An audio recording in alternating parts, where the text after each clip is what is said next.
मोऽध्यायानम् नमो लोये सव्यसाहुनम्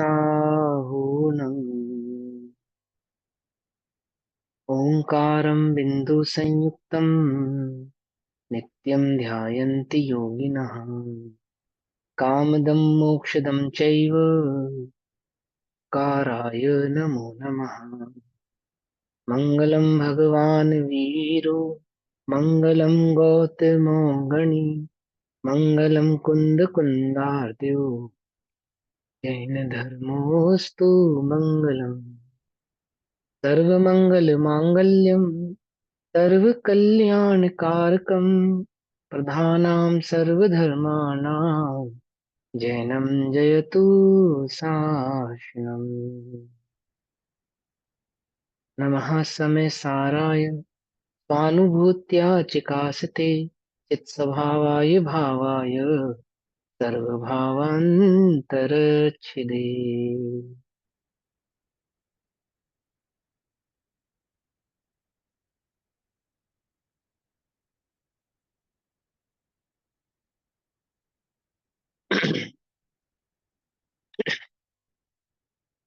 हमारी दोपहर कालीन कक्षा का विषय चल रहा है श्री समय सारजी ग्रंथ और श्री समय सारजी का स्वाध्याय हम सभी आचार्य अमृत चंद्र देव द्वारा रचित आत्मख्याति टीका के माध्यम से कर रहे हैं। आत्मख्याति टीका में संवर अधिकार पेज नंबर 290 290 गाथा नंबर 184 185 184 और 185 इसकी टीका हम पढ़ रहे थे। गाथा पाठ करेंगे फिर टीका पढ़ेंगे। जह कर्णय जह कर्णय मगतवियम विकर्णये भावं न तं परिचयति सः कं मोदयत विदो न जह दीनानि दूनानित्तम् एवं जान दीनानि अणानि मुनदिरागमे वादम् अननानतमुच्छन्नौ आद सहावम् अयानन्तो जो अगणितप्त स्वर्ण भी निज स्वर्ण भाव नहीं तजे त्यों कर्म उदय प्रातप्त भी ज्ञानी न ज्ञानी पना तजे जीव ज्ञानी जाने ये ही अरु अज्ञानी राग ही जीव किने आत्म स्वभाव अजाने जो अज्ञान तम आच्छाद से। अज्ञान के अंधकार से आच्छादित है जो ऐसा आत्म स्वभाव को नहीं जानने वाला ज्ञानी अज्ञानी राग भाव को ही आत्मा जानता है और ज्ञानी ज्ञान भाव को ही आत्मा जानते हैं। जिस प्रकार अग्नि से तप्त होता हुआ स्वर्ण अपने स्वर्ण भाव को नहीं छोड़ता, उसी प्रकार कर्मोदय से प्राप्त होता हुआ आत्मा या कर्मोदय से प्राप्त होता हुआ ज्ञानी कर्म भाव को आत्मा नहीं मानता, ज्ञान स्वभाव को ही आत्मा मानता है, अपने ज्ञान भाव में ही स्थित रहता है। टीका। जिसे ऊपर कहा गया ऐसा भेद विज्ञान ही ऊपर कहा गया नहीं, पिछली गाथाओं में कहा गया। पिछली गाथाओं में भेद विज्ञान की सम्यक ज्ञान की महिमा कही गई है ना। उस भेद विज्ञान को वही उसके भेद विज्ञान के सद्भाव से ज्ञानी होता हुआ इस प्रकार जानता है। यानी सम्यक ज्ञान के सद्भाव से, भेद विज्ञान कहो चाहे सम्यक ज्ञान कहो एक ही बात है ना। और हमने आपको पहले भी समझाया कि भेद विज्ञान किसको कहना, वास्तव में तो सम्यक दर्शन के साथ जो भाव प्रकट होता है, ज्ञान प्रकट होता है ना, उसी को भेद विज्ञान कहते हैं। उससे पहले जो हम भेद विज्ञान करते हैं इसको उपचार से भेद विज्ञान कहते हैं। ठीक है ना। तो सम्यक दर्शन प्रकट हुआ या भेद विज्ञान, जो है सम्यक ज्ञान जो भाव प्रकट हुआ उस ज्ञान में क्या जाना, निज और पर के बीच के भेद को जाना। तो इस प्रकार जानता है जैसे प्रचंड अग्नि के द्वारा तप्त होता हुआ स्वर्ण भी, स्वर्णकार स्वर्ण बनाता है ना, तो क्या करता है, स्वर्ण को पहले अग्नि में तप्त करता है, गलाता है ना, उसको गर्म करता है, एकदम कैसा हो जाता है, बिल्कुल लावा जैसा पिघल जाता है सोना, एकदम तप्त होता हो। लेकिन एक बूंद उसमें से छटके ना, कभी क्या होता है, जो सोना होता है ना, उसको गर्म करने के बाद ठंडा करने के लिए उसमें डालते हैं। वो सामान होता है कुछ, उसमें डालते हैं उसको ठंडा करने के लिए। लोहे का सांचा होता है या कुछ होता है, इस प्रकार के सांचे में ठंडा करके उसको डाला जाता है सोने को गर्म करने के बाद। और फिर जब उसमें डालते हैं, उसके बाद उसको तुरंत पानी में डालते हैं ठंडा करने के लिए। तो क्या होता है, एक बूंद मात्र जो छटकता है स्वर्ण, एक बूंद मात्र वो गर्मी से छटकता है, तो उसको भी संभालता है वो स्वर्णकार। नहीं समझे?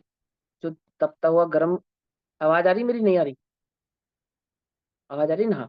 तो स्वर्ण होता है ना, गर्म होता है, एकदम लावा जैसा गर्म होता है, पानी हो गया होता है, लिक्विड हो गया होता है।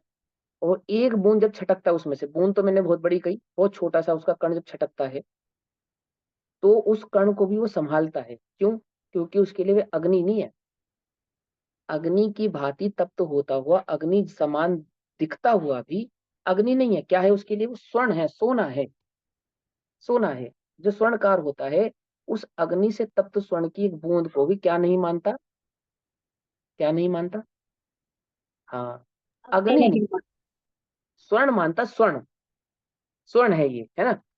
तो जिस जैसे प्रचंड अग्नि के द्वारा तप्त होता हुआ स्वर्ण भी स्वर्णत्व को नहीं छोड़ता, उबलता हुआ गर्म सोना भी क्या नहीं छोड़ता? अपने गर्म भाव को, अपने स्वर्ण भाव को नहीं छोड़ता।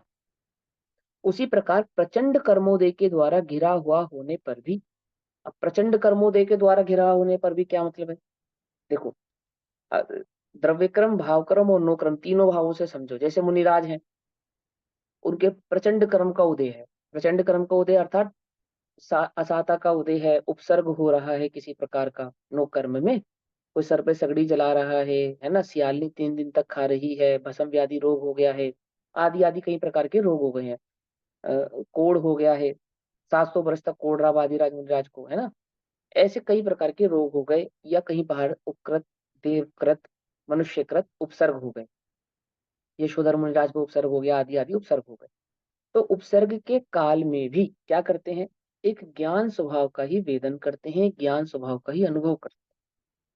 ठीक, ये बात ये रख के, प्रचंड कर्मोदय के द्वारा घिरा होने पर भी विघ्न किया जाए तो भी, ब्रैकेट में क्या डाला? विघ्न किया जाए तो भी। विघ्न किया जाए अर्थात उपसर्ग आ जाए कोई तो भी। मुनिराजों को मुनिराजों के भांति जो उपसर्ग आते हैं, ग्रस्तों को आते हैं, है ना? कई जीवों को कई प्रकार के उपसर्ग आते हैं। 1 मिनट।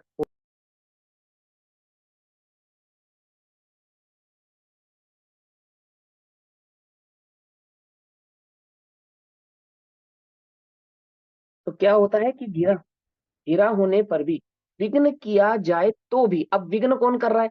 तो विघ्न करने की अपेक्षा समझा रहे। एक अपेक्षा क्या है? मुनिराजों पे जो उपसर्ग आया उसका।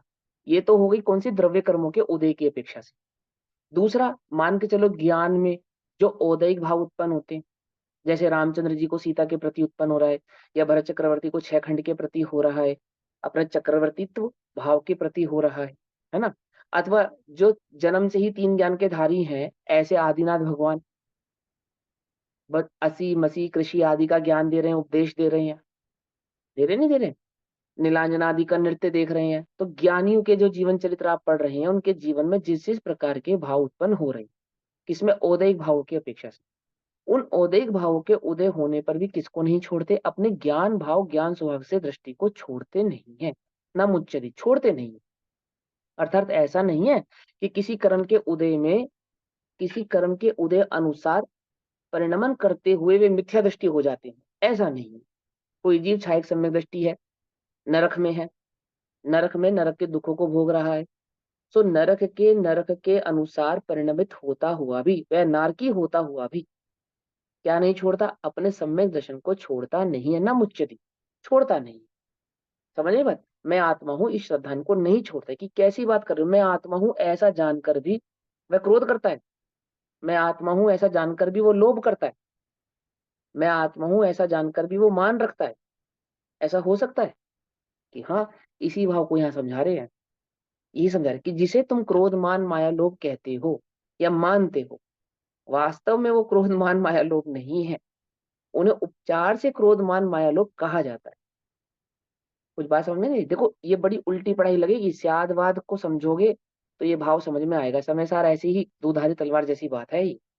बहुत ध्यान से समझना कि जो जिसे हम क्रोध मान माया लोभ कहते हैं, वास्तव में वो क्रोध मान माया लोभ है या नहीं, कि उपचार से क्रोध मान माया लोभ है, वास्तव में वो क्रोध मान माया लोभ नहीं है। क्रोध किसको कहा, जैसे पंडित टोडरमल जी ने क्रोध की परिभाषा बताई, तो क्रोध, आवाज तो सबको सही आ रही है ना, या सभी को कोई गड़बड़ हो रही है? कुछ लोग इशारा कर रहे हैं कि भैया आवाज सही नहीं आ रही, एक मिनट,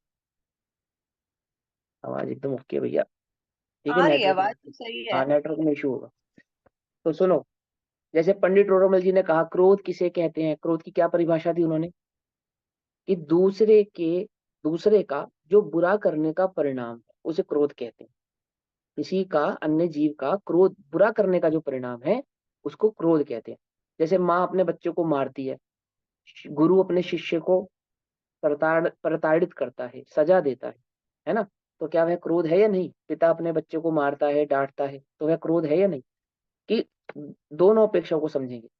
कषाय की अपेक्षा से देखने पर क्रोध तो है, क्रोध तो है, क्रोध नहीं है ऐसा नहीं है, लेकिन उसे क्रोध की श्रेणी में नहीं रखते। व्यवहार में, लोक में उसे क्रोध नहीं माना जाता। माँ के द्वारा किए गए क्रोध को क्रोध नहीं माना जाता, गुरु के द्वारा शिष्य पे किए गए क्रोध को क्रोध नहीं माना जाता। मेरी बात समझ रहे हो नहीं समझ रहे हो? इसी प्रकार अध्यात्म में, जैसे लोक में माँ के द्वारा किए गए क्रोध को क्रोध नहीं कहते, पिता के द्वारा किए गए क्रोध को क्रोध नहीं कहते, गुरु के द्वारा शिष्य पे किए गए क्रोध को क्रोध नहीं कहते, नहीं कहते ना। सास के द्वारा बहू पे किए गए क्रोध को क्रोध कहते हैं। ऐसे ही अध्यात्म में, अध्यात्म में क्रोध किसे कहते हैं, कि आत्मा के प्रति जो अरुचि का परिणाम है, आत्मा को नहीं जानने का जो भाव है, परिणाम है, वास्तव में उसे क्रोध कहते हैं। जैसे लोक में भी ना, लोक में किसी का भला करने के प्रति कहे गए अपशब्द, कहे गया दुराचार, किया गया दुराचार, दुराचार समझते हो ना, ऐसा आचरण से माँ ने बच्चों को सुधारने के लिए थप्पड़ मारा, अथवा शिष्य को सुधारने के लिए गुरु ने सजा दी, अथवा पिता ने उसको, माँ कहती तेरी तेरी टांगे तोड़ दूंगी, जा घर से बाहर निकल जा, आज से मैं तेरी माँ नहीं, आदि आदि ऐसे कहती है ना, मेरा तेरे से कोई संबंध नहीं है, इस प्रकार के जो वचन कहे, लोक में कोई से क्रोध नहीं मानता, क्रोध नहीं कहते। ऐसे ही अध्यात्म में क्रोध किसे कहते हैं, वास्तव में किसे कहते हैं? ये जो तुम क्रोध करते हो इसे क्रोध नहीं कहते, किसे कहते हैं? आत्मा के प्रति जो अरुचि का परिणाम है, आत्मा के प्रति जो सम्यक ज्ञान नहीं है, तत्वों का जो सम्यक ज्ञान नहीं है, ऐसा जो अज्ञान भाव है, भोगों में जो रुचि है, वास्तव में तो वही क्रोध है, वही मान है, वही कषाय है। ठीक, यानी कि साधारण भाषा में कहे तो जो अनंतानुबंधी है या मिथ्यात्व है, वह असली क्रोध मान माया लोग तो वही है, वही है।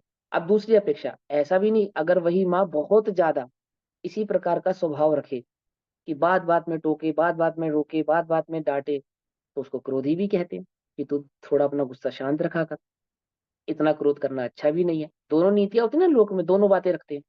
तो ऐसे अध्यात्म की भाव में समझो कि मूल क्रोध तो अनंतानुबंधी को कहा जाता है, यानी मिथ्यात्व को कहा जाता है, लेकिन मिथ्यात्व के अभाव में जो अन्य कषाय होती है, ऐसे प्रत्याख्यान, अप्रत्याख्यान, संजलन आदि, उनको भी अपेक्षा से क्रोध कहते हैं। लेकिन यहाँ पे सम्यक दर्शन की मुख्यता से अगर बात कर रहे हैं, सम्यक दर्शन की मुख्यता से जब कोई बात कही जा रही है, आत्म की अनुभूति की मुख्यता से कोई बात कही जा रही है, तो वहां पे ये जो साधारण क्रोधमान माया लोग होते हैं, जैसे नारकी को होते हैं, या अन्य जीवों को जो प्रत्याख्यान, अप्रत्याख्यान और संचलन कषायों में होते हैं, उनको क्रोध नहीं कहते। जैसे एक सम्यक दृष्टि मुनिराज हो, तो वो नरक के नारकी जैसा क्रोध कर सकते हैं, नहीं कर सकते?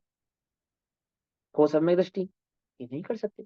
वो भरत के जैसा राग नहीं कर सकते, रामचंद्र जी जैसा राग नहीं कर सकते, नरक की नारकी जैसा क्रोध नहीं कर सकते, भले ही वे सम्यक दृष्टि है ना। अब कोई कहे कि है तो ये सम्यक दृष्टि ना, अब मुनिराज सम्यक दर्शन की अवस्था में क्रोध कर सकते हैं कि नहीं कर सकते? नहीं कर सकते। मुनिराज सम्यक दर्शन की अवस्था में नहीं कर सकते, क्या नहीं कर सकते? क्रोध नहीं कर सकते। कैसा क्रोध? जैसा सम्यक दर्शन की अवस्था में कोई चौथे गुणस्थान वर्ती अथवा पंचम गुणस्थान वर्ती कर सकता है, ऐसा क्रोध छठे गुणस्थानवर्ती मुनिराज नहीं कर सकते। छठे गुणस्थानवर्ती मुनिराज के उस क्रोध को क्रोध ही कहेंगे, जिस क्रोध को चौथे गुणस्थानवर्ती, पंचम गुणस्थानवर्ती जीवों के क्रोध को क्रोध नहीं कहा जा रहा। यह चौथे गुण स्थान में भोगे जाने वाले भोगों को भोग नहीं कह रहे, लेकिन वही भोग छठे गुण स्थान में अगर कोई करे तो गुण स्थान नहीं मानेंगे, उसको मुनि नहीं मानेंगे, उसको मिथ्या दृष्टि आदि कहेंगे। जरा अपेक्षा सियादवाद भाव को समझ में आ रही है, बात नहीं समझ में आ रही है? ऐसे ही यहाँ समझना ध्यान से, कंफ्यूज तो नहीं हुआ ना कोई इस बात पे? किसी को कोई कंफ्यूजन तो क्रिएट नहीं हुई? नारकियों का क्रोध जो है वो तो दूसरे को दुख देने वाला ही है ना, दूसरे हाँ, का वो बुरा भले ही करने दूसरे को वाला दुख ही देने वाला, लेकिन यदि वह सम्यक दर्शन के साथ है नारकी है।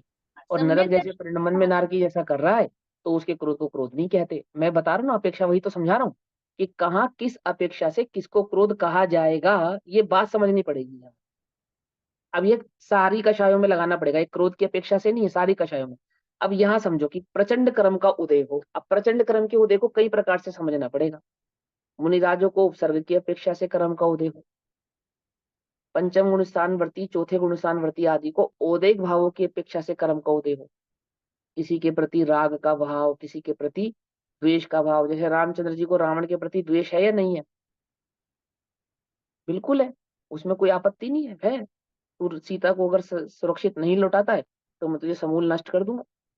बिल्कुल कहला रहे हैं वो, एक बात एकदम स्पष्ट कह रहे हैं। जा रहे हैं हनुमान वहां पे उनका संदेश लेकर कि आप सीता को हर्षित रूप से और अच्छे से लौटा दीजिए, और नहीं लौटाते हैं तो फिर युद्ध करने के लिए तैयार रहिए। उसमें कोई बात ही नहीं है ना? लेकिन ऐसा होने पर भी ना वह द्वेष है ना वह राग है। किसकी मुख्यता से? सम्यक दर्शन की मुख्यता से, सम्यक दर्शन की मुख्यता से। और गुणस्थान बढ़ने पर यही राग द्वेष वास्तव में राग द्वेष कहलाने लगेंगे, गुणस्थान नहीं बढ़ने देंगे। यही प्रत्याख्यान कषाय, यही प्रत्याख्यान आदि कषाय जो है, क्या नहीं होने देंगी? आपके गुणस्थानों को बढ़ने नहीं देंगे। क्यों? क्योंकि कषाय तो अनंतानुबंधी की अपेक्षा से कषाय नहीं है, लेकिन अन्य की अपेक्षा से कषाय है। ऐसे ही यहाँ मुनिराजों में उपसर्ग की अपेक्षा से कर्म का उदय माना, है ना? क्या देखा? त्यों कर्म उदय प्राप्त भी प्रतप्त प्रतप्त प्रतप्त भी ज्ञानी न ज्ञानी पनत।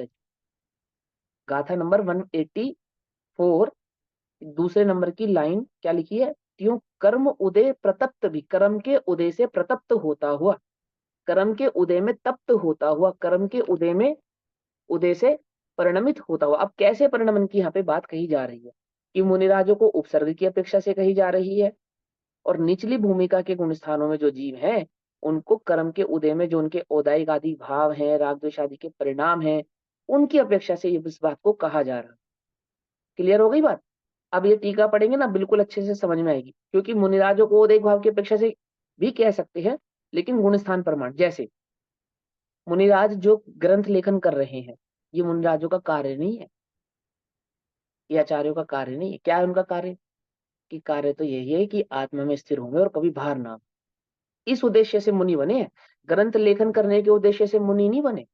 सो कर्म के उदय के कारण क्या हुआ? आत्मा में स्थिर नहीं होने पर जब वो बाहर आते हैं तो 28 मूल गुण आदि का पालन भी करते हैं, उपदेश आदि भी देते हैं, दीक्षा आदि भी देते हैं, शिष्यों को प्रतिक्रमण आदि भी कराते हैं, है ना? उनकी निंदा ग्रह भी सुनते हैं, उनको प्रायश्चित भी देते हैं, ग्रंथ आदि का लेखन भी करते हैं। क्या है ये सब? कर्म के उदय में तप्त होते हुए भी। ओहो, ये मुनिराजों के कर्म का उदय है क्या? कि वे दीक्षा देते हैं, वे ग्रंथ लेखन करते हैं, प्रायश्चित देते हैं। क्या कह रहा हूँ, कुछ बात समझ में आ रही नहीं आ रही है? ये सब क्या है? उनके कर्म का उदय है। ऐसा होने पर भी क्या नहीं करते? अपने ज्ञान भाव ज्ञान स्वभाव को छोड़ते नहीं है। कौन? ज्ञानी। ज्ञानी मुनि की अपेक्षा से पंचम गुणस्थान वर्ती और चौथे गुणस्थान वर्ती की अलग अलग अपेक्षाओं को समझो। अब ये गाथा पढ़ो, ये टीका पढ़ो तो बात अच्छे से समझ में आएगी। देखो क्या लिखा है। जैसे प्रचंड अग्नि के द्वारा तप्त होता हुआ स्वर्ण भी स्वर्णत्व को नहीं छोड़ता, उसी प्रकार प्रचंड कर्मोदय के द्वारा घिरा होने पर भी प्रचंड तीव्र कर्म के उदय को प्राप्त होता हुआ भी विघ्न किया जाए तो भी ज्ञान ज्ञानत्व को नहीं छोड़ता है, अपने ज्ञान भाव ज्ञान स्वभाव को नहीं छोड़ता, ज्ञान स्वभाव में ही स्थिर रहता है। ठीक। अपरिणामी द्रव्य की अपेक्षा से एक द्रव्य पलट के दूसरे द्रव्य रूप नहीं होता, एक गुण दूसरे गुण रूप नहीं होता, ज्ञान कभी अन्य रूप होता नहीं है। अनादि से प्रचंड रूप से अज्ञानी ने यह माना है कि देह में हूं, परंतु ज्ञान ने अपने स्वभाव को तब भी नहीं छोड़ा। ये तो हो गई अज्ञान की अपेक्षा से। लेकिन जो ज्ञान भाव को पा चुके हैं, जिन्होंने ज्ञान भाव का अनुभव किया है, ज्ञान स्वभाव का वेदन किया है, निज ज्ञान तत्व को, निज चैतन्य भाव को पर द्रव्य से भिन्न जाना है, ऐसा जो सम्यक दर्शन वाला ज्ञान है, सम्यक दर्शन भाव के साथ जो प्रकट हुआ ज्ञान, वह ज्ञान भी अपने ज्ञानत्व भाव को नहीं छोड़ता। किसके कारण? कर्म उदय के कारण, जैसे अग्नि में तप्त होता हुआ स्वर्ण। पकड़ में ही बात, आगे चलते हैं। क्योंकि हजार कारणों के एकत्रित होने पर भी स्वभाव को छोड़ना अशक्य है, इम्पॉसिबल है। हजार कारणों के को प्रकट कर दो तो भी क्या नहीं होगा? स्वभाव को नहीं छोड़ा जा सकता। जैसे अग्नि में तप्त सोना स्वर्ण को, भाव को नहीं छोड़ रहा। वही सोना समुद्र में डाल दिया जाए तो भी स्वर्ण ही रहने वाला है, मिट्टी में गाड़ दिया जाए तो भी स्वर्ण रहने वाला है। कोई उसे गाली देवे, अपशब्द कहे, उठा के फेंक देवे, सब उसे कहते तो लोहा है, ये तो लोहा है, सब उसको लोहा समझ के इधर उधर फेंक देंगे तो भी क्या नहीं होगा? हजार कारणों के उत्पन्न होने पर भी अपने स्वर्णत्व भाव को नहीं छोड़ता। अमीर के हाथ में आ गया तो सोना, और गरीब के हाथ में चला गया तो चांदी। ऐसा ही है ना? हजार कारणों के उत्पन्न होने पर भी अपने स्वर्णत्व भाव को नहीं छोड़ता। ऐसे ही उसे छोड़ देने पर स्वभाव मात्र वस्तु ही उच्छेद हो जाएगा। यदि वह स्वभाव को छोड़ेगा तो वस्तु का ही नाश हो जाएगा। यदि स्वर्णत्व भाव को छोड़ देगा तो फिर उसे जगत में कोई स्वर्ण नहीं मानेगा, स्वर्णत्व का ही नाश हो जाएगा। ऐसे ज्ञान भाव को छोड़ने पर आत्मा का ही क्या हो जाएगा? नाश हो जाएगा। आगे, और वस्तु का उच्छेद तो होता नहीं है। क्यों? अस्तित्व गुण के कारण वस्तु का कभी नाश होता नहीं है। इससे क्या सिद्ध होता है? कि उसने अपने कभी स्वभाव को छोड़ा नहीं, क्योंकि सत्य का नाश होना असंभव है। ऐसा जानता हुआ ज्ञानी, सत्य के यानी कि स्वभाव का, यानी वस्तु का नाश होना क्या है? असंभव है। ऐसे वस्तु स्वभाव को जानने वाला ज्ञानी, मैं कैसा हूं? अनादि हूं, निधन हूं, अनंत हूं, ज्ञान स्वभावी हूं, है ना? अपने अस्तित्व, वस्तु तो, द्रव्य तो, प्रमेय आदि गुणों को जानने वाला जो ज्ञानी है, क्या मेरा कभी नाश होगा नहीं? किसी के द्वारा मेरा परिवर्तन होगा नहीं? कोई कर्म आदि का उदय मेरे ज्ञान आदि स्वभाव को छुड़ा सकता नहीं। मैं कभी अज्ञान अवस्था में मैंने अनादि से अपने आप को जड़ माना तो भी मैं जड़ स्वभावी हुआ नहीं, जड़ का कण मात्र भी मेरा हुआ नहीं। ऐसा जो जानता है ज्ञानी, जानने वाला ज्ञानी, कर्म से आक्रांत, आक्रांत अर्थात घिरा हुआ, कर्मोदय को प्राप्त होता हुआ भी रागी नहीं होता, द्वेषी नहीं होता, मोही नहीं होता। ठीक, अर्थात राग के उदय को प्राप्त होता हुआ भी रागी नहीं होता, द्वेष आदि के उदय को प्राप्त होता हुआ भी द्वेषी नहीं होता, और मोह आदि के उदय को प्राप्त होता हुआ भी मोही नहीं होता। कौन? ज्ञान स्वभाव, स्वभावी आत्मा। ज्ञानी के दो पक्ष लेना। एक, जो स्वभाव से ज्ञानी है यानी आत्मा, आत्मा को ज्ञानी भी कहते हैं, जीव भी कहते हैं। जीवत्व गुण के कारण जीव कहते हैं, ज्ञान गुण के कारण ज्ञानी कहते हैं, चैतन्य गुण के कारण चैतन्य कहते हैं, चिरी शक्ति के कारण चैतन्य कहते हैं, है ना? ज्ञान गुण के कारण क्या कहा? ज्ञानी कहते हैं। और दूसरा ज्ञानी का पक्ष क्या है? जिसने ज्ञान स्वभावी आत्मा का अनुभव किया है, वेदन किया है, उसको ज्ञानी कहते हैं। तो क्या कहते हैं? ऐसा जानता हुआ ज्ञानी। अब जानता हुआ ज्ञानी यानी कि जिसने ज्ञान स्वभाव का अनुभव किया है, वेदन किया है, उसकी बात चल रही है। ठीक है ना? हुआ ज्ञानी क्या हुआ था? कर्म से आक्रांत अर्थात गिरा हुआ होने पर भी रागी नहीं होता, अर्थात राग के उदय में रागी नहीं होता, द्वेषी नहीं होता अर्थात द्वेष आदि के उदय में द्वेषी नहीं होता, और मोही नहीं होता अर्थात मोह आदि के उदय में मोही नहीं होता।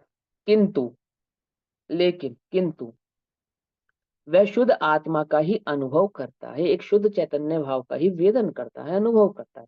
मैं इन सबसे भी कर्म, द्रव्य कर्म, भाव कर्म और नो कर्म, इन तीनों से भिन्न कैसा हूँ? उसकी दृष्टि में एक उपादेय आत्मा ही रहता है। एक उपादत्व आत्मा होने के कारण क्या हो जाता है? बाकी सब का क्या होता है?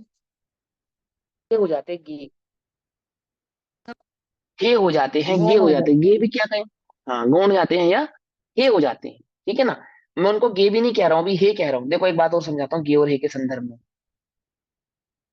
आत्मा के अनुभव करते समय, जब आत्मानुभव होता है, तो अन्य सभी द्रव्य क्या हो जाते हैं? हे हो जाते हैं और गे हो जाते हैं। ठीक, ध्यान से समझना।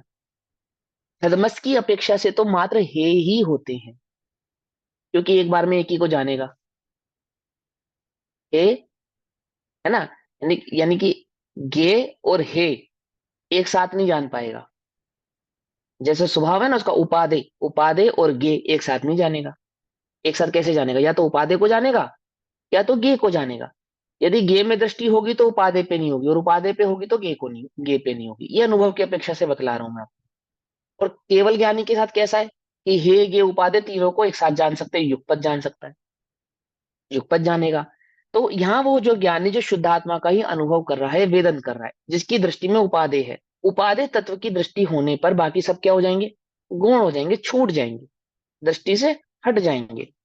और जिसे उपरोक्त भेद विज्ञान नहीं है, अर्थात जो दो द्रव्यों के बीच के भेद को नहीं जानता, जिसे आत्मानुभव प्रकट नहीं हुआ है, जिसे आत्मोपलब्धि नहीं हुई है, यानी कि जो अज्ञानी है, भेद विज्ञान नहीं है तो अज्ञानी है, सीधी सी बात।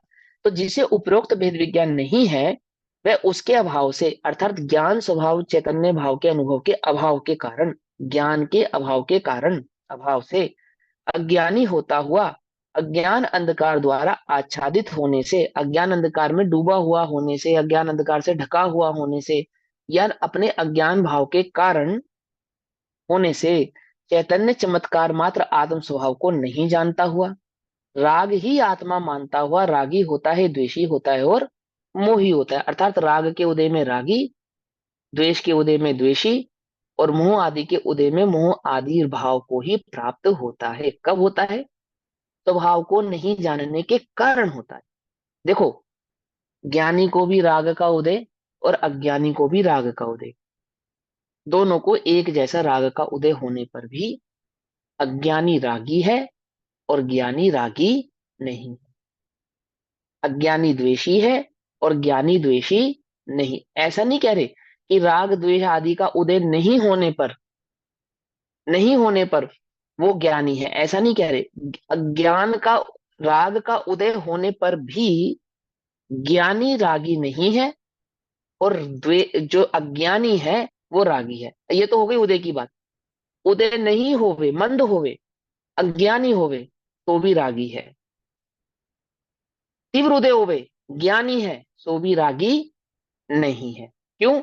दो द्रव्यों के बीच की भिन्नता को जो नहीं जानता है, निज चैतन्य स्वभाव को जो नहीं जानता है, अपने ज्ञान स्वभाव का जो वेदन अनुभव नहीं करता है, ऐसा वह है अज्ञानी, सदैव ही अज्ञानी है, रागी है, द्वेषी है और मोही है। और जो ज्ञान स्वभाव का वेदन करता है, दो द्रव्यों के बीच की भिन्नता को जानता है, निज चैतन्य स्वभाव को जानता है, ऐसा वह ज्ञानी राग द्वेष आदि का उदय होने पर भी ना रागी है, ना द्वेषी है और ना ही मोही है। किंतु शुद्ध आत्मा का किंचित मात्र भी अनुभव नहीं करता। अतः सिद्ध हुआ कि भेद विज्ञान से ही शुद्ध आत्मा की उपलब्धि अर्थात अनुभव होता है। उपलब्धि को ब्रैकेट में क्या डाला, अनुभव, है ना।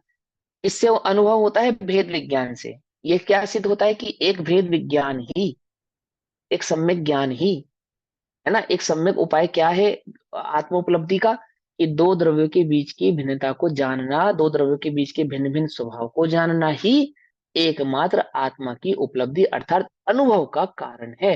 बिना भेद विज्ञान के, बिना इस सम्यक ज्ञान के तो सम्यक दर्शन प्रकट होने वाला नहीं है, आत्मोपलब्धि होने वाली नहीं है। ये सिद्ध होता है। आगे कहते हैं भावार्थ। जिसे भेद विज्ञान हुआ है, जिसे दो द्रव्यों के बीच की भिन्नता का ज्ञान हुआ है, जो जिसने जाना है, वह आत्मा जानता है कि आत्मा कभी ज्ञान स्वभाव से छूटता नहीं। अज्ञान अवस्था में भी ज्ञान स्वभाव से नहीं छूटा था, और आज भी अपने ज्ञान स्वभाव से नहीं छूटा हूं, और कभी भी अपने ज्ञान स्वभाव से छूटूंगा नहीं, छूट ही नहीं सकता, छूट ही नहीं सकता। क्या जाना उसने वेद विज्ञान में, क्या जाना कि मैं कभी रागी द्वेषी था ही नहीं, पर मेरा कभी था ही नहीं, दो द्रव्य कभी एक हुए थे ही नहीं। ऐसा जानता होने से वह कर्मों दे के द्वारा तप्त होता हुआ भी, कर्म के उदय को प्राप्त होता हुआ भी रागी द्वेषी मोही नहीं होता, अर्थात राग द्वेष मोह आदि के भाव को प्राप्त नहीं होता, परंतु निरंतर शुद्ध आत्मा का ही अनुभव करता है। जिसे भेद विज्ञान नहीं है, सम्यक ज्ञान नहीं है, सच्ची खबर नहीं है, वह आत्मा आत्मा के ज्ञान स्वभाव को नहीं जानता हुआ राग को ही आत्मा मानता है, अर्थात औदैहिक भावों को ही आत्मा का स्वभाव भाव मानता है, जानता है। इसलिए वह रागी द्वेषी मोही होता है, किंतु कभी भी शुद्ध आत्मा का अनुभव नहीं करता। इसलिए यह सिद्ध हुआ कि भेद विज्ञान से ही शुद्ध आत्मा की उपलब्धि होती है। अब यह प्रश्न होता है कि शुद्ध आत्मा की उपलब्धि से ही संवर कैसे होता है। इसका उत्तर कहते हैं उस शुद्ध आत्मा की उपलब्धि को ही संवर कहते हैं। या यूं कहें कि उस शुद्ध आत्मा के अनुभव से ही संवर प्रकट होता है। तो किस प्रकार से होता है, उस गाथा को कहते हैं। बहुत फेमस गाथा है, गाथा नंबर 186। आप सबने कई बार सुनी भी होगी और फेमस गाथा है।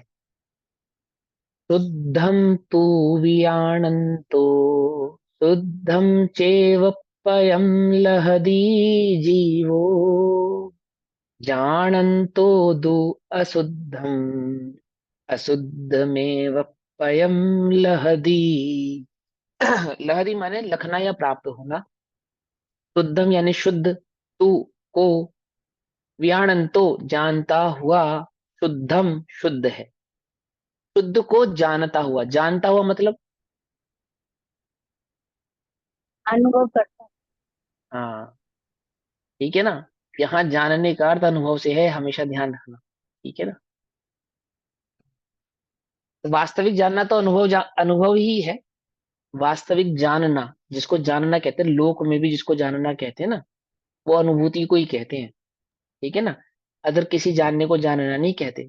आंख के सामने पड़ी हुई वस्तु दिखाई देने पर भी हमें ये मालूम ही ना हो ये किस इसका कार्य क्या है, ये किस काम आती है, या वस्तु क्या है, तो क्या हम उस वस्तु को जानते हैं? नहीं जानते। आपके सामने किसी को खड़ा किया जाए अनजान को, इसे जान रहे हो कि हाँ जानते हैं, जान रहे हैं, तो तुम इसे जानते हो कि नहीं? जानते नहीं है। क्या कहा?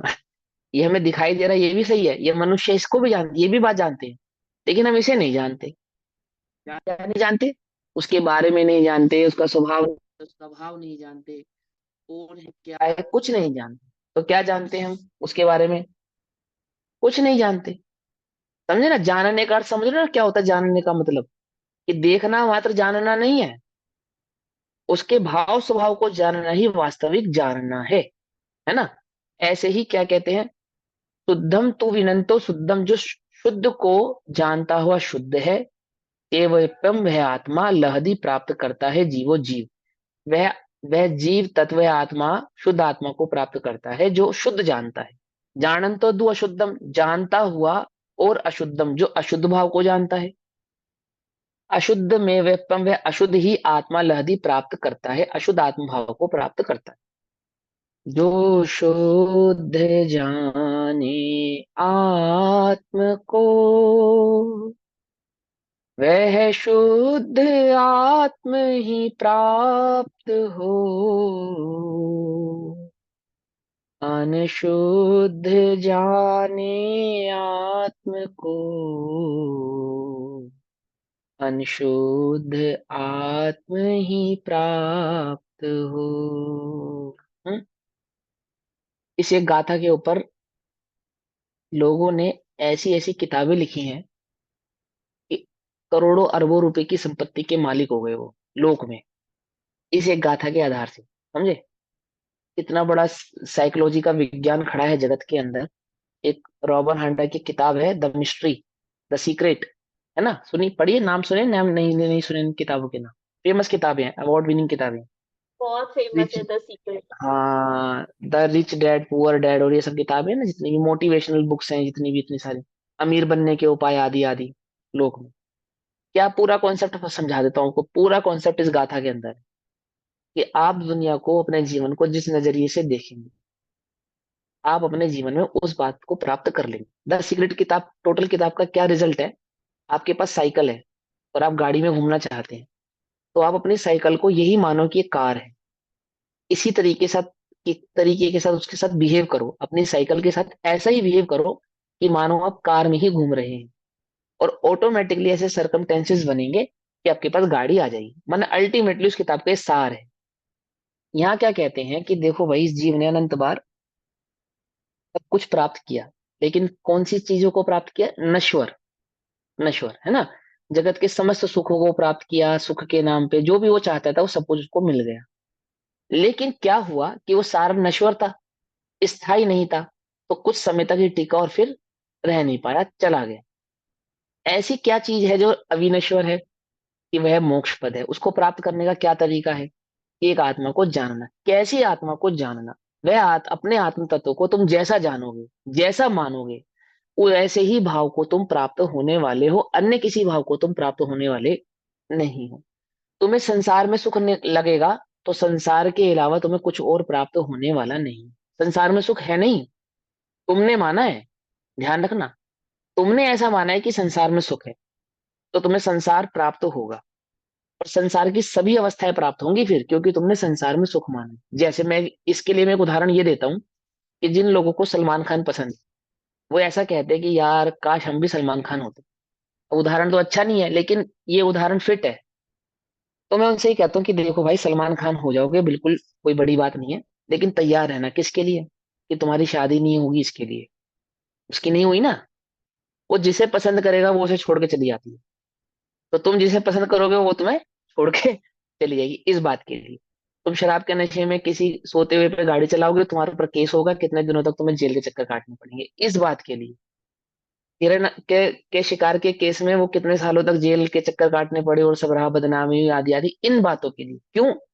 क्योंकि तुम सिर्फ उसके अच्छे अच्छे पॉइंट्स मत देखो कि वो फेमस है, सेलिब्रिटी है, हीरो है। तुमने उसको पसंद किया है तो उसके जीवन के हर अच्छे और बुरे दोनों ही पहलू तुम्हें प्राप्त होंगे। एक प्राप्त हो और एक प्राप्त नहीं होगा, ऐसा नहीं हो सकता। ऐसा नहीं हो सकता। चक्कर ग्रहण करोगे तो मात्र मिठास प्राप्त होगी, ऐसा नहीं है। उसकी सफेदी, उसकी चिकनाई, उसका वजन, सब कुछ तुम्हें प्राप्त होने वाला है। पकड़ में आई बात नहीं? पकड़ में। ऐसे ही जिन्हें संसार में सुख दिखता है, उन्हें संसार के समस्त भाव प्राप्त होंगे। चार गतियां मिलेंगी, 84 लाख योनियां मिलेंगी, पांचों इंद्रियां मिलेंगी। कभी एक इंद्रिय भी बनेगा, कभी दो इंद्रिय भी बनेगा, कभी तीन इंद्रिय। संसार मात्र स्वर्ग नहीं है। संसार मात्र भोग भूमि नहीं है। संसार मात्र पुण्य का उदय नहीं है। संसार पाप और पुण्य के एक्सट्रीम लेवल तक ले जाने वाली जगह का नाम है। जहाँ पे निबोध भी है, जहाँ पे नरक भी है, जहाँ पे तिरंज गति भी है, और अन्य अन्य गति भी। मनुष्य गति के भी दुख हैं, तिरंज गति के भी दुख हैं, सभी। अमीर भी बनोगे, गरीब भी बनोगे, तिरस्कार भी होगा, अपमान भी होगा, मान सम्मान भी होगा। लेकिन जिन्हें संसार में सुख नजर आता है ना, ऐसा तो नहीं मुझे मुझे मर्सिडीज कार पसंद है और लेकर आऊं तो उसका एक टायर ही मात्र आएगा, ऐसा तो नहीं। उसका लोगो ही मात्र आएगा, ऐसा तो नहीं। मैं जो भी कैश करूंगा ना उसके संदर्भ में, और वो खरीदूंगा गाड़ी, तो उसकी मेंटेनेंस भी करूंगा, उस पर होने वाले खर्चे को भी देखूंगा। उसका एक्सीडेंट होगा तो वो उसका भी जिम्मेदार मैं रहूंगा।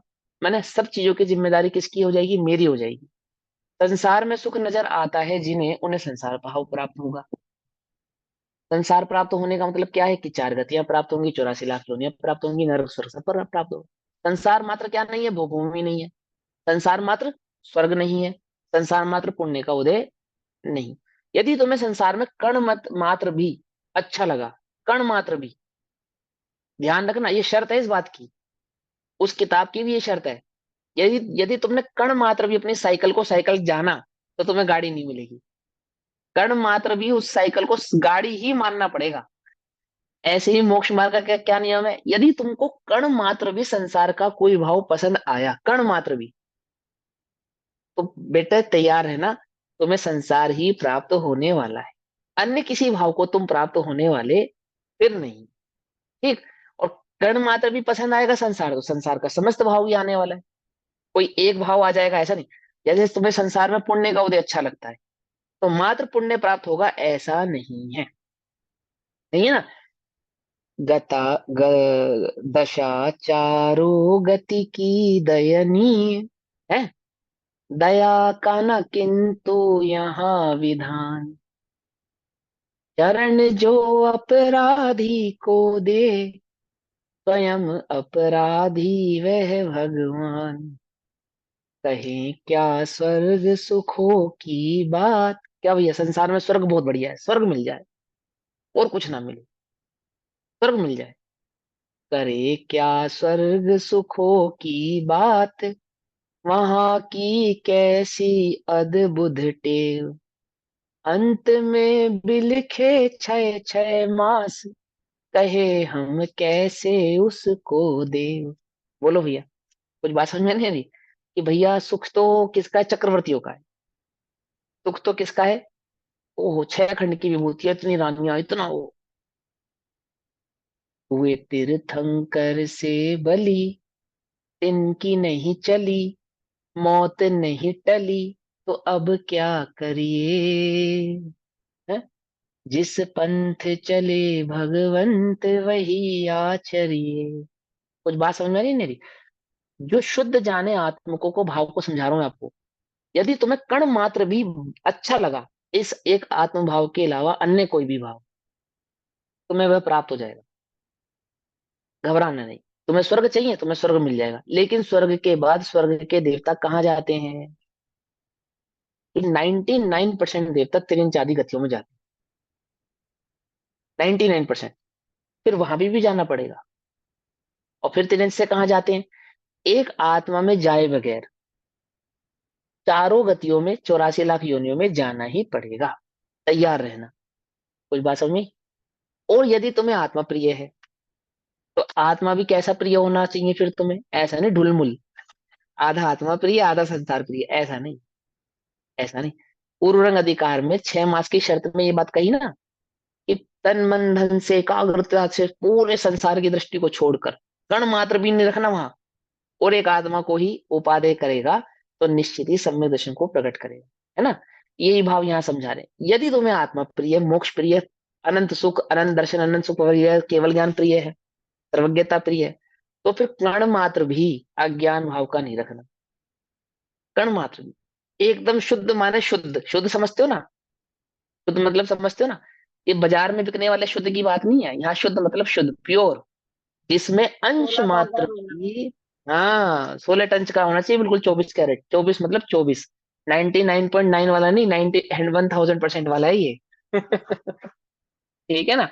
शुद्ध, शुद्ध, जो शुद्ध अनुभवेगा, शुद्ध जानेगा, शुद्धता की दृष्टि को रखेगा, 101%, किसको प्राप्त होने वाला है? कि वह शुद्ध भाव को प्राप्त होने वाला है, अर्थात अविनश्वर अष्टम वसुधा को प्राप्त होने वाला है, उस मोक्ष पद को प्राप्त होने वाला है।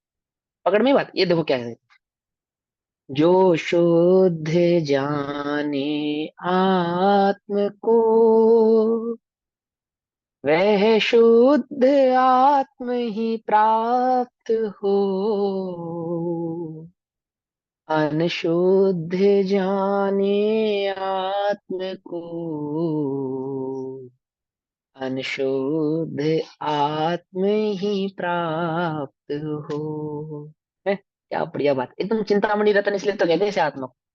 तुम जो जानोगे, इसे जैसा जानोगे, वैसे ही भाव को प्राप्त हो जाओगे। कोई मशक्कत करनी पड़ेगी तुम्हें, ऐसा नहीं है। ये ऐसा चिंतामणि रत्न है। तुमने इसे अशुद्ध जाना, अशुद्ध वेदा, अशुद्ध अनुभव किया, अशुद्ध भाव को ही तुम प्रकट होगे, प्राप्त हो जाओ। और यदि तुमने इसके शुद्ध भाव को पहचान लिया, जान लिया और अनुभव लिया, तो नियम से तुम उसके शुद्ध भाव को ही प्राप्त हो जाओगे, प्राप्त। यही यही नियम है, अन्य कोई नियम ही नहीं है। ठीक है ना? ओशो की टोटल फिलोसफी यही थी। टोटल, क्या कहते हैं देखो, शुद्धम तू, हाँ, शुद्ध आत्मा को विजानन, जानता हुआ देश अनुभव करता हूँ। जानता हुआ मतलब किताबों से जान लिया, ऐसा नहीं। गुरुदेव उसको शुद्ध कहते हैं इसलिए शुद्ध कह रहे हैं, ऐसा नहीं। आचार्य ने उसको शुद्ध कहा है इसलिए हम उसको शुद्ध कह रहे हैं, ऐसा नहीं। कैसा शुद्ध? केवली के द्वारा कहा गया, आचार्य के द्वारा अनुभव किया गया, उनकी परंपरा से उसको जानकर, स्वानुभव से, स्वानुभव से हमने यह जाना है। क्या जाना है? कि केवली के द्वारा बतलाया गया यह आत्मा ऐसा ही है। कहां से जाना है? अपने अनुभव से।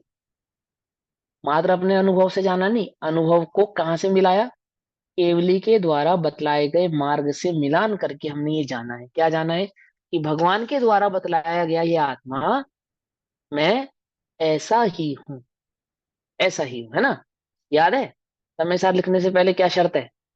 अनुभव से कह रहे हैं, लेकिन मैं अनुभव भी कैसा है? केवलियों के द्वारा, आचार्यों के द्वारा, गुरु परंपरा से, निज विभव से बतला रहे। क्या करना? क्या करना? छल ग्रहण नहीं करना। नहीं करना करना क्या? मनन, मनन करना करना मनन नहीं मनन, करना करना छल मनन। करण, करना मनन, हाँ हाँ, नहीं मनन करना माने छल क्या? ग्रहण, मनन माने क्या? अनुभव करना। अनुभव। हाँ, स्वयं अनुभव ना। इसी परंपरा से, जिस परंपरा से, जिस तरीके से हमने अनुभव किया है, मनन, इसी परंपरा से, इसी तरीके से तुम भी अनुभव ना। अपनी मर्जी से अनुभव लिया, ऐसा नहीं। जैसा तैसा अनुभव कर लिया, ऐसा नहीं।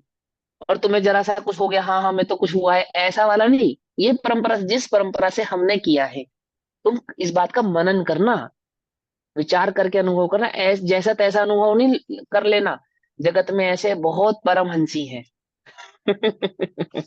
परमहंसी माने किसको कहते हैं? अपने नाम के आगे जो परमहंस लगाते हैं। परमहंस का मतलब जिसको आत्मा की अनुभूति हो गई उसको कहते हैं परमहंसी। हंस माने आत्मा, और परमहंस माने उस आत्मा का वेदन करने वाला परमहंस। ऐसे ऐसे जगत के परमहंसियों जैसा नहीं करना मनन, नहीं करना छल ग्रहण। छल ग्रहण नहीं करना। उस वीतरागता के नाम पे छल ग्रहण मत कर लेना। एक आत्मा के कर्ता के नाम पे छल ग्रहण मत कर लेना। मैं किसी द्रव्य का कर्ता नहीं हूं, ऐसा छल ग्रहण मत कर लेना। छल ग्रहण मत कर लेना। छल क्या होगा?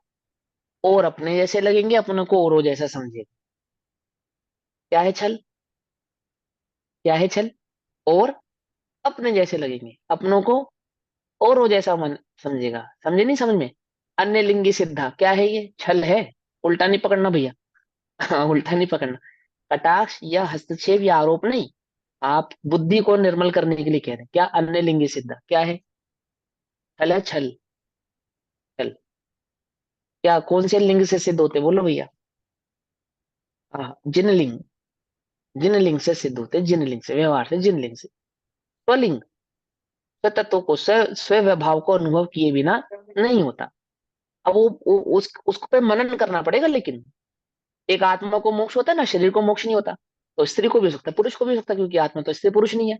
अरे अरे अरे, नहीं करना छल ग्रहण। मनन करो। मनन। छल ग्रहण मत करो। क्या मनन करो? पांच लब्धियों से होता है। पांच लब्धि पूर्वक होता है। किस गुण स्थान में कौन सी लब्धि होती है? किस किस किस पर्यायगत योग्यताएं क्या होती है? किस पर्यायगत योग्यता में किस भाव को प्राप्त हो सकता है, प्रकट हो सकता है? मनन। मनन, परंपरा का मनन। बात पकड़ में आ रही है, नहीं आ रही है? मनन भाव समझ में आ रहा है या नहीं आ रहा है? आत्मा को होता है तो कहने का मतलब बस इतना ही नहीं कि हाँ मैं तो आत्मा हूं। हाँ, मनन करना, मनन, उस परंपरा का मनन करना। मनन करना। सम्यक दर्शन हो सकता है, कोई आपत्ति नहीं है। बिल्कुल हो सकता है। कौन सा सम्यक दर्शन हो सकता है? स्थायिक हो सकता है या नहीं हो सकता है? पंचम काल में शायद नहीं हो हो सकता, सकता शायद है, नहीं हो सकता पंचम काल में। नहीं हो सकता। हाँ, करना मनन, उसमें क्या बात है? करना मनन। अब वो सभी अपेक्षाओं में लगाना, एक सम्यक दर्शन प्रकट होने की उसकी अपेक्षा से आदि आदि सभी अपेक्षा। यदि तुमने कण मात्र भी छल ग्रहण किया,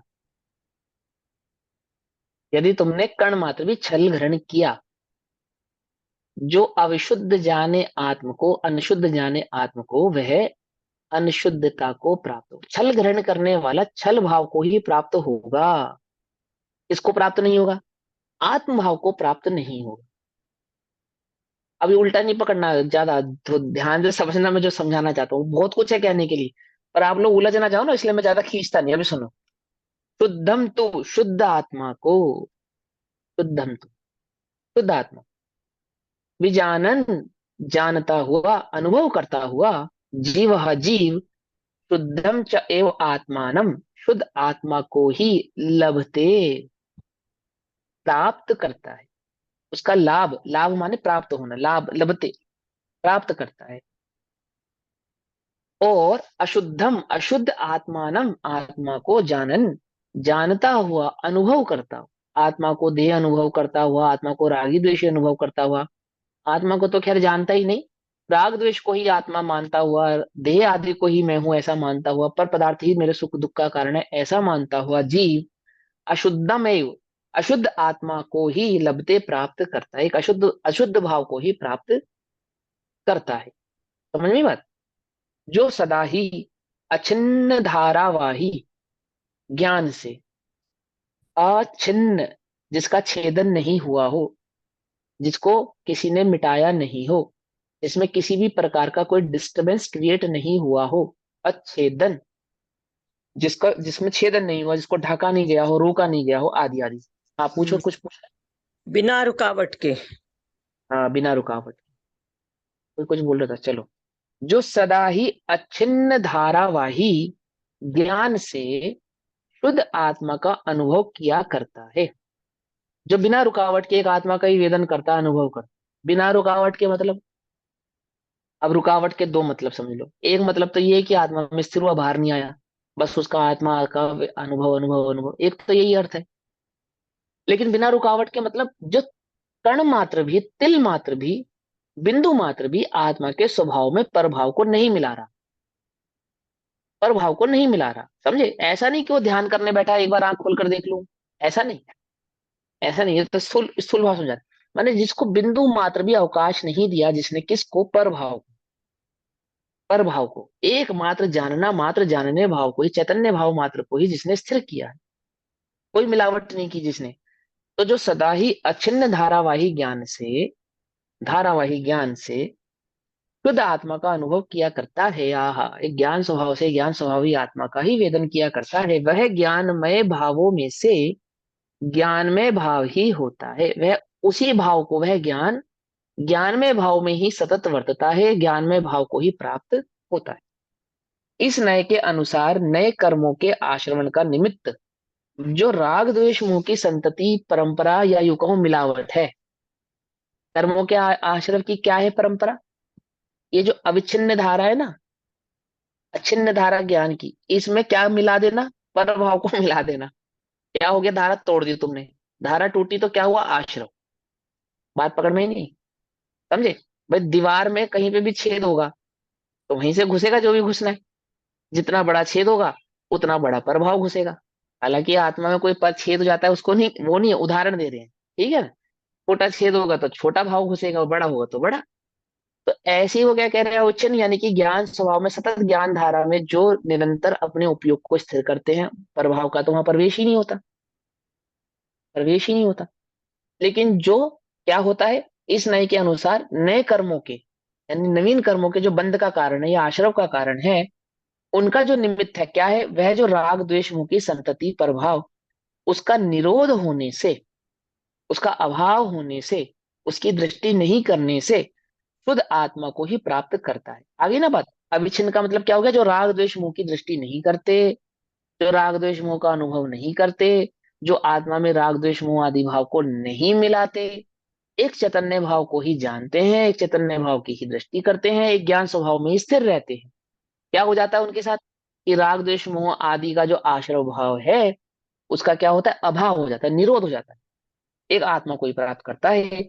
और जो सदा ही अज्ञान से, अज्ञान से मतलब ज्ञान भाव स्वभाव को नहीं जानने के कारण अशुद्ध आत्मा का अनुभव किया करते हैं, वह अज्ञानमय भावों में से अज्ञानमय भाव ही होता है। उन अज्ञानमय भावों से अज्ञान भाव को ही प्राप्त होते हैं, अर्थात राग द्वेष मोह आदि के भावों को ही प्राप्त होते हैं।